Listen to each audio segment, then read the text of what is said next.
What if I told you the reason stocks and assets rise and fall isn't due to the economy, company performance, or traditional metrics like price to earnings ratio?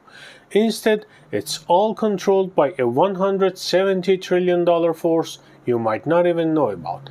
In this video, I am breaking down this powerful market mover and showing you how to understand and use it to your advantage. We are diving into what truly drives markets, creates fortunes, and can cause financial ruin. Global liquidity. I'll explain how to watch it and avoid financial disasters. Back in 2008, during the financial crash, many people, including myself, lost a lot of money before realizing the influence of this massive force.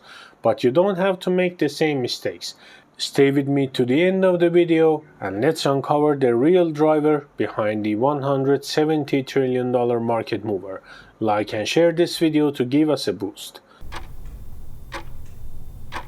The primary force behind asset prices is liquidity, but it's not just about the US money supply. The US money supply, like M2, which includes cash, checking deposits, and easily convertible near money like savings deposits and money market securities, is a narrower measure than global liquidity.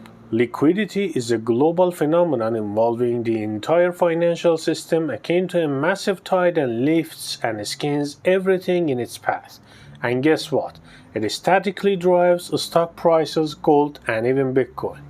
Global liquidity involves more than just US cash or central bank actions. According to Michael Howell of Cross-Border Capital, it includes all sources of credit, savings, and international capital flowing through the world's banking systems and money markets. This encompasses domestic private sector funding, such as commercial banks, shadow banks, households, and corporations. It also includes official monetary institutions, including central banks and foreign investors and lenders. Cross-border capital flows are crucial yet often overlooked. For example, global liquidity hit a low of $158 trillion in October 22, coinciding with recent market bottoms. By March 2024, it surged to an all-time high of $170 trillion. This liquid boost saw Bitcoin rise by 342%, the S&P 500 by 50%, and gold by 35%. Looking back at the 2008 financial crash and the 2020 COVID-19 pandemic, we see how central banks injected liquidity to stabilize markets. This led to rapid recoveries in asset prices. During the 2008 crisis, liquidity dried up, triggering a massive sell-off. Central banks stepped in to inject liquidity, stabilizing the system. Similarly, during COVID-19 pandemic, a liquidity crunch occurred when the economies shut down. Central banks once again flooded the markets with liquidity, sparking a rapid recovery. Global liquidity is expected to keep rising due to our debt-based monetary system.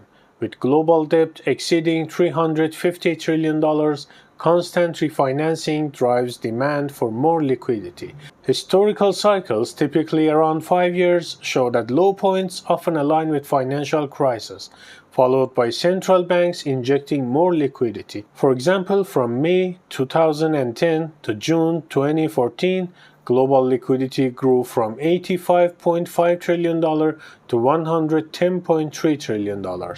This pattern repeated from March 2015 to March 2018 and again from October 2018 to March 2022.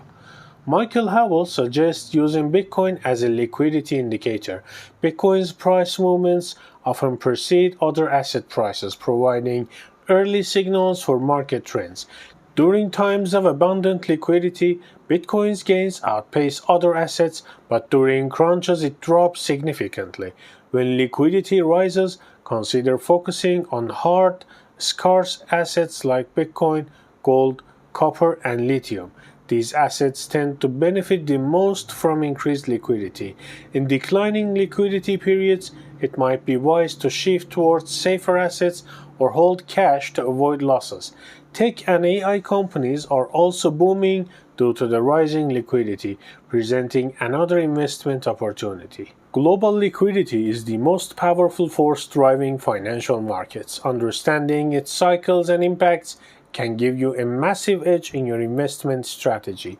By riding the waves of liquidity, you can capitalize on market booms and protect yourself during busts. Let me know in the comments what you think about global liquidity. Do you believe it's as powerful as I say? Thumbs up if you liked the video, and don't forget to subscribe for more insights. Stay informed, stay adaptable, and navigate the financial markets effectively to build a resilient portfolio. Stay safe and thanks for watching.